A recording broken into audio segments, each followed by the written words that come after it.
ciencia, escepticismo. Esto es La Manzana Escéptica. Hola, bienvenidos a La Manzana Escéptica, un programa promovido por la Sociedad Secular Humanista del Perú que busca popularizar la ciencia, sus teorías y contenidos en un lenguaje que esté al alcance de todos. En esta ocasión vamos a hablar sobre el escepticismo. ¿Qué es el escepticismo? ¿Qué diferencia hay entre los diferentes tipos de escepticismo y el escepticismo científico, ¿no? ¿Es este un tipo distinto de escepticismo? Para eso tenemos a Diego Yontop, que es no solamente un buen amigo, sino que estudiamos juntos psicología en la Universidad de Lima. Y de ahí él, se adelantó un poco y estudió una maestría en filosofía, que ahí estudiaría yo también. Entonces es magíster en filosofía, además de psicólogo. Y es profesor en la Universidad de San Marcos en la maestría de neurociencias, y también dirige el Círculo de Filosofía de la Universidad de Lima, un evento que se repite varias veces al año y que junta a estudiantes y tiene invitados para discutir temas filosóficos. Buenas tardes, Diego, bienvenido al programa. ¿Qué tal, Víctor? Un gusto estar contigo acá y hablar del escepticismo. Excelente. No sé si vamos a comenzar por esta gran pregunta, ¿no? O sea, ¿cómo definimos el escepticismo? Es un término muy, muy importante y creo que es fundamental. Creo que describe bastante bien lo que intentamos hacer desde hace tiempo. Creo que tú y yo, y me imagino que todos los que ven tu programa, ¿no? El escepticismo tiene que ver con una especie de duda ilustrada, ¿no? O como alguien denominó ingenuidad ilustrada. ¿Qué significa eso? Significa una disposición a la duda que podría también describirse como un enfoque crítico, ¿no? Entonces, eso es fundamental en la academia, ¿no? Es fundamental en la ciencia, es fundamental en la filosofía, y yo creo que debería ser fundamental en la vida cotidiana, y tiene que ver con el sentido común y con el criterio que todos debemos tener, independientemente de que hayamos estado en una universidad o no. Yo creo que eso es fundamental. ¿Y por qué crees que es importante tener esta aproximación escéptica a la vida? Yo creo que tiene que ver con ser precavidos, con evitar una ingenuidad descontrolada. Yo creo que tiene que ver también con la vida en el sentido de vivir bien, ¿no? De vivir realizando actos que sean adecuados al bien, adecuados a lo que queremos hacer, a una vida plena y humana, en todo el sentido de la palabra, ¿no? Entonces, por ahí va, creo, la cosa. ¿Puede ser uno escéptico absoluto, o hay cosas que uno debe creer de base para que a partir de ahí construir un escepticismo funcional? Bueno, ahí podemos escarbar un poco en su historia, ¿no? Cuando pensamos en el escepticismo, de hecho hay diferentes sentidos, y el histórico es interesante porque el sentido histórico empieza con un filósofo griego llamado Pirrón, y él tiene un lema bien interesante que es nada es más. Entonces, su perspectiva se podría asociar con una suerte de escepticismo radical que buscó confrontar el dogmatismo, tal como ellos lo denominan, es decir, partir de unos supuestos indudables. Y el escepticismo histórico de Pirrón, luego continuado por Sexto el Empírico, ¿no? Un filósofo del siglo I después de Cristo, tenía que ver con esta duda que los llevaba a poner todas las creencias al mismo nivel y no defender la superioridad de una por sobre otra, ¿no? Entonces ese es el escepticismo histórico, y era muy poco de lo que dudaban. Entonces lo que atacaban en el fondo era la metafísica, es decir, de alguna manera algunos enunciados a priori que se asumían como verdaderos en oposición a los que serían falsos, ¿no? Recordemos a Parménides también, y esta distinción que él hace entre la opinión y la verdad, ¿no? Entre doxa y episteme. Exacto, ¿no? Entre doxa y episteme. Entonces los escépticos simplemente negaban que se pudiera establecer esa distinción. Ellos pretendían que los condujese a la ataraxia, es decir, identificar que todas las opiniones son equivalentes, los llevaba a un estado de paz espiritual. Y hay otro término que también es muy relevante, que es la epogé, ¿no? Es decir, la suspensión del juicio, que es muy filosófica, ¿no? El epogé que luego recuperan en la fenomenología con Husserl, en fin, pero todo apuntaba a ser equivalentes todas las opiniones y de esa manera alcanzar esta paz, ¿no? Esta serenidad. Pero ¿pueden ser todas las opiniones equivalentes o hay opiniones que van a ser de por sí mejor, ¿no? O sea, uno no puede poner todo al mismo nivel, ¿no? Claro, entonces ellos, me parece que Sexto Empírico en particular, en el inicio de este libro sobre Pirrón, hace una distinción muy interesante, y es que hay aspectos que ellos no ponen en duda y tienen que ver con lo natural. Por ejemplo, no ponen en duda que sientan hambre, no ponen en duda que tengan ciertas necesidades, y que hay,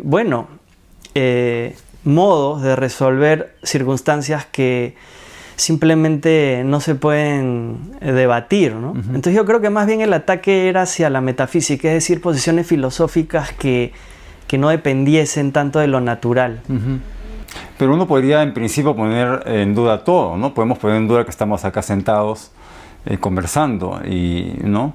Pero si pones en duda sobre en qué lugar está la silla, ¿cómo sabes a dónde sentarte, ¿no? O sea, Claro. actuamos en la práctica como si el mundo existiera, por más que en principio podemos ponerlo a duda.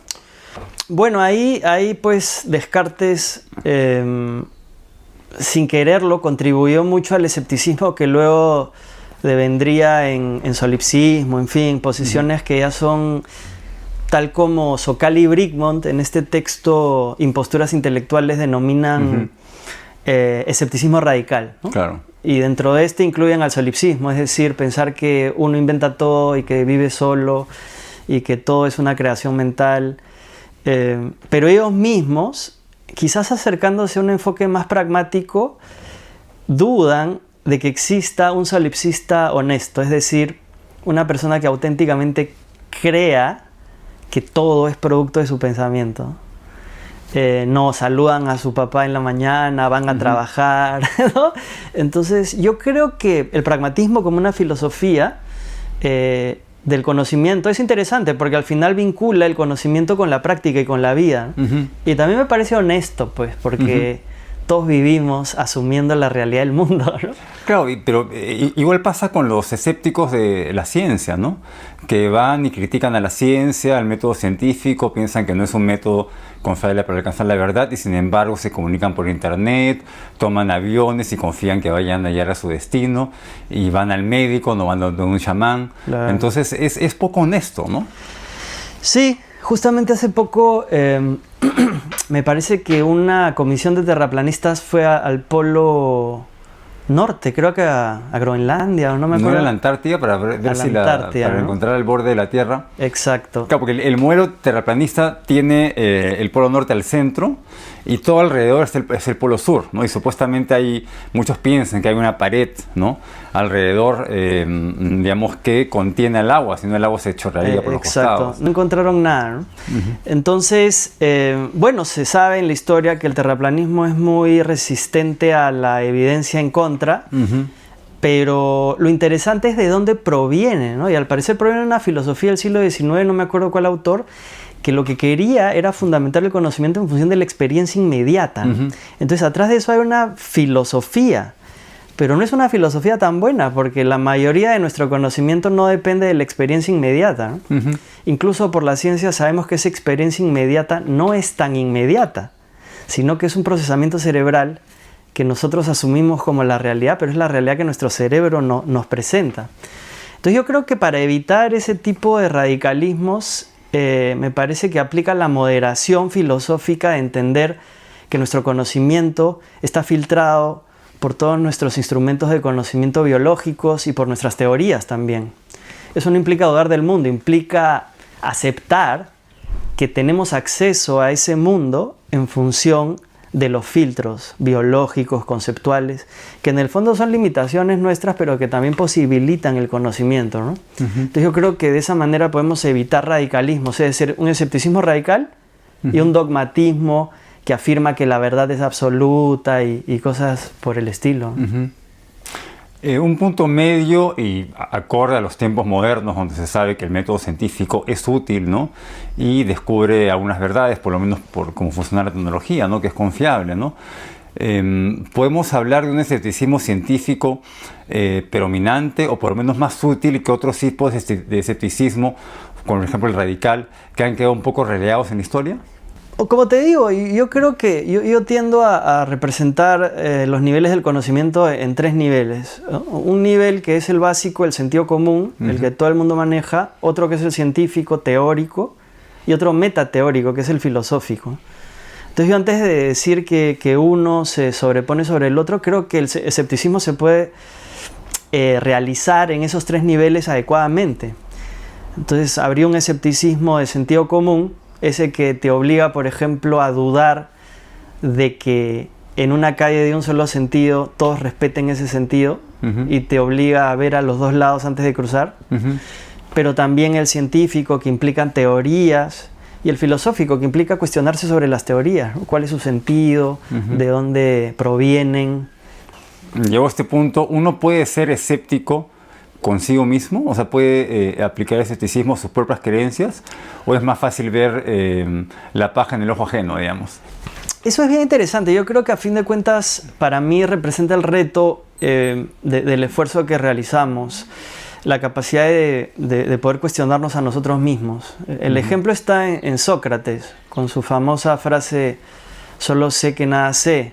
Yo creo que esa actitud es la que debe sostenerse en todos los ámbitos, esa capacidad de cuestionar tus propias convicciones, porque a fin de cuentas eso es lo que te aproxima a la verdad, ¿no? Porque lo otro te inclina más para el dogmatismo. Entonces yo creo que el escepticismo tiene que aplicarse al propio escepticismo, y eso implica esta apertura constante y esta disposición y esta flexibilidad para escucharnos, para escuchar al otro. Es el reto, y yo creo que en eso es en lo que nos entrenamos a los que nos gusta la filosofía, la ciencia y el sentido común en términos más generales.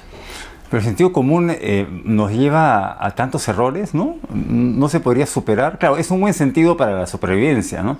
Pero para descubrir la verdad de las cosas, el sentido común queda un poco flojo, ¿no? No, pero la realidad de las cosas, cuando tú ya hablas de la realidad de las cosas, es como si, o sea, las cosas no tienen una realidad asequible independientemente de nuestro acercamiento a esas cosas.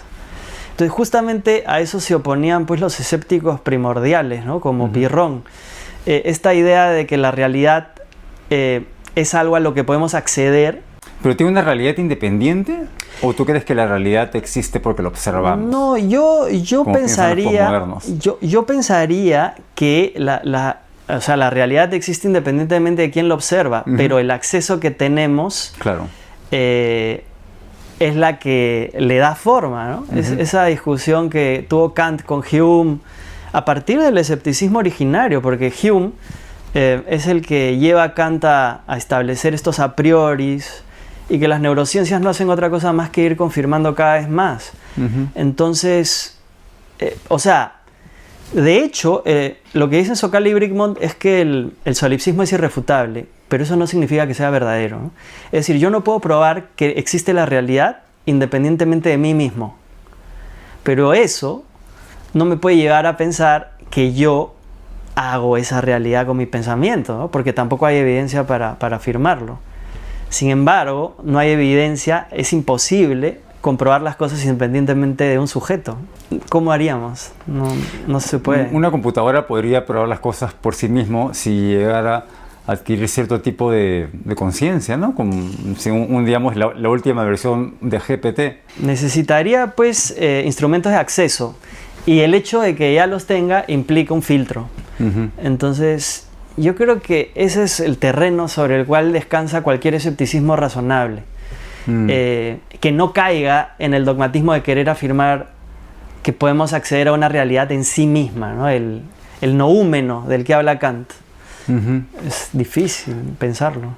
Stephen Hawking en su libro El Gran Diseño habla de una, digamos, epistemología, ¿no?, que él considera útil para la ciencia, que es la realidad. La realidad es el conjunto de teorías que podemos realizar que dependen del modelo, ¿no? Entonces él dice que no podemos alcanzar la realidad en sí misma, o sea, no podemos reducirnos al tamaño de un átomo y ver el núcleo, ¿no? No podemos meternos en un agujero negro, pero podemos entender qué pasa a la hora que uno cae en un agujero negro, podemos entender las interacciones del átomo mediante los modelos científicos, ¿no?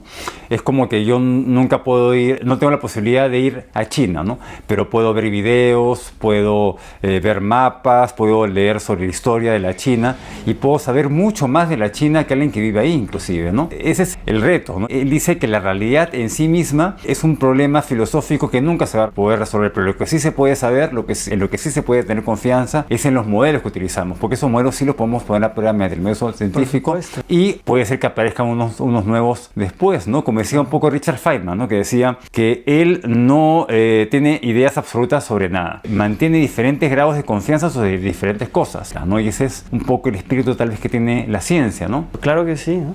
Y cuando tú mencionas la noción de modelo, ya eso habla de la necesaria humildad que debemos tener científicos, filósofos y en general cualquiera que se ocupe del pensamiento. Son modelos. Es lo único que nos compete y además es lo más maravilloso, ¿no? Es lo que nos ha llevado pues a la Luna, a Marte, en fin, es decir, nuestros modelos. Modelamos el universo porque no lo podemos tener. Y con esos modelos, que son los científicos, podemos lograr muchas cosas. ¿Y qué ejemplos de escepticismo hay que no sean el escepticismo científico, donde ya de arranque se cuestiona todo menos el propio modelo, ¿no? Es interesante también, por ejemplo, en términos religiosos, que parece contradictorio, por ejemplo, para interpretar la Biblia, ¿no? Entonces, creo que los especialistas hablan de un enfoque crítico. Entonces, por ejemplo, una lectura literal de la Biblia resulta dogmática. Y hay lecturas literales y que también son nocivas. Pero hay enfoques críticos, es decir, no entender que la Biblia es como un periódico que te narra noticias sobre la voluntad divina, sino al momento de leer la Biblia, hacerlo con un enfoque, con un modelo, es decir, primero que nada, de qué género literario se trata, ¿no? Porque en la Biblia hay varios géneros. En segundo lugar, el ambiente histórico en el cual el texto fue escrito, ¿no? También entender que se trata de tradiciones orales, y entonces ahí es donde tú puedes interpretar mejor, incluso desde un enfoque religioso, el contenido de ese texto, ¿no? Y ese es otro ejemplo bien interesante que he descubierto hace poco, que hay un escepticismo también bíblico, es decir, un enfoque crítico que no interpreta el texto de una manera literal, sino que busca escépticamente tratar de entenderlo de la manera más pertinente, en términos históricos, en términos literarios. Claro, pero es un escepticismo, digamos, con ciertas licencias, ¿no? No se puede cuestionar la existencia de Dios, por ejemplo. Ah, claro, claro. O no se puede cuestionar algunos dogmas de la Iglesia, ¿no? Por supuesto. Entonces cuestionan lo que es conveniente. Es lo que se llama la teología, ¿no? Es un poco la filosofía al servicio de la revelación de un dogma. Claro, claro. Pero, claro, eso seguramente si le preguntas a un religioso, tiene un corset, ¿no? En mi caso no es así y, por ejemplo, creo que incluso se puede interpretar el sentido en términos de que te conduzca, pues, a una vida de práctica, pues, religiosa, positiva, auténtica, en fin, ¿no? Sí. Bueno, ya estamos llegando al final del programa. Cuéntanos un poco qué estás investigando en este momento, cuáles son tus temas de interés. Ya, bacán. Estoy tratando de encontrarlos, ¿no? Lo último que hice fue escribir un texto sobre la conciencia, es el tema que me está interesando, revisando un poco lo que dicen pues todos en general, ¿no? Porque como sabemos pues en filosofía hay mucho, pero en general hay tendencias pues, una es la continental, analítica. ¿Y tú por dónde te vas? ¿Por el lado oscuro de la continental o por el lado iluminado, ilustrado de la analítica? Yo no quiero, y ahí sí lo que haría sería aplicar este escepticismo pirrónico. Es decir, tratar de ver a los dos, y es lo que he intentado, ¿no? Claro, los analíticos que son más anglosajones, más apegados a la ciencia y los otros. A mí me parece que ambos tienen mucho que decir, la fenomenología, por ejemplo. Entonces, este último texto que escribí trata un poco sobre eso, ¿no? Y la intención es ubicarse escépticamente y tratar en la medida de lo posible, mira qué interesante, de no comprometerse con una posición, que es una tendencia tentadora, ¿no? Porque uno ve a los filósofos, ¿no? Entonces yo creo que ese es el esfuerzo. Quizás no se logra nunca, pero en todo caso siempre es lo que... aplicar ese escepticismo a todas las posiciones, ¿no? No albergar en ninguna convicción, ¿no? Como diría Nietzsche, ¿no? Que sí, siendo continental y todo, claro, decía que toda convicción es símbolo de debilidad, ¿no? Sí, pues porque se convierte en ideología. Se convierte en ideología en cualquier sentido, ¿eh? En cualquiera de las orillas. Y eso es lo que no se busca. Y el ejercicio de que no se convierta en ideología, a mí me parece suficientemente filosófico. O sea, algo de lo cual uno podría sentirse orgulloso. Es decir, claro, también te puedes caer en este lado de no decir nada, ¿no? Claro, pero tiene que haber algunos pilares, ¿no? Hay que confiar en la razón, en la lógica, ¿no? Ah, sí. Hay que confiar, creo que yo hasta cierto punto, en el método científico también, ¿no? Sí. No en los contenidos de la ciencia, sino en el método mismo, ¿no? Y como decía Michael Shermer, ¿no? Tener la mente abierta, pero no tan abierta como para que se caiga el cerebro, ¿no? O sea, tiene que haber ciertas cuestiones que no se pueden aceptar. Por ejemplo, la idea de que todas las culturas son iguales y todas tienen un nivel de desarrollo parecidos. No, hay culturas que son más avanzadas que otras, ¿o no? Ese es el tema, pues. ¿No crees eso? Lo que pasa es que yo me imagino cuando te escucho a un nativo que vive en una tribu y que vive una vida satisfactoria, 80 años o 90. Claro, si es que no le viene cáncer o si es que no tiene algún tipo de problema que requiera de la medicina moderna. Claro. Imagínate moderna. Para el argumento, para desplegar el argumento, que no le pase nada. Entonces ahí el criterio comparativo es difícil de encajarlo, ¿no? Si solo existe un caso, estos experimentos mentales tan bonitos de la filosofía, ¿no? No hay hitos que se alcanzan y ya las culturas no vuelven para atrás. Por ejemplo, una vez que se descubre la agricultura, una cultura con agricultura es un poco más avanzada. Y el propio Harari dice básicamente que la agricultura fue la que nos trajo el sufrimiento, ¿no? Claro, en parte. Entonces ahí habla de superioridad. O sea, claro, la civilización, ¿no? Y todo, pero... Sí, lo que pasa es que, claro, con la agricultura definitivamente la dieta empeoró, ¿no? Y aparecieron las clases sociales, apareció la religión organizada, los modos de vida. Pero también apareció la civilización. A la hora que aparece el concepto de hogar y a la hora que podemos, digamos, guardar más cosas las que podamos cargar, aparece, o sea, la ciencia hubiera sido imposible, siquiera la religión como la conocemos hubiera sido imposible en una sociedad nómada. No creas, ¿ah? Esta estatuilla del hombre con cabeza de león, ¿no? Es bien interesante. Yo creo que ahí eran nómades porque se baraja 40.000 años de antigüedad, ¿no? 40.000. Claro. Y los patas se pasaban esa estatuilla porque incluso el análisis científico encontró que estaba desgastada, ¿no? Eso quiere decir que pasó de mano en mano quizás siglos. No, sí, o sea, había creencias sobrenaturales, ¿no? Los Neandertal inclusive tenían ritos funerarios, ¿no? Donde lanzaban a sus muertos a un hueco y los ponían adornos, ¿no? Los decinoban, arrastraban a sus seres queridos a lo más profundo de una cueva y los acomodaban, digamos, uno al costado del otro. Pero el concepto de religión con castas sacerdotales y estratificada no hubiera sido posible en una sociedad nómada. Sí. Habían creencias religiosas y había religión, digamos, a cierto punto, pero no la religión como la conocemos actualmente, ¿no? Sí, pues parece inevitable, dadas las condiciones que surgiera una civilización como la que vemos ahora.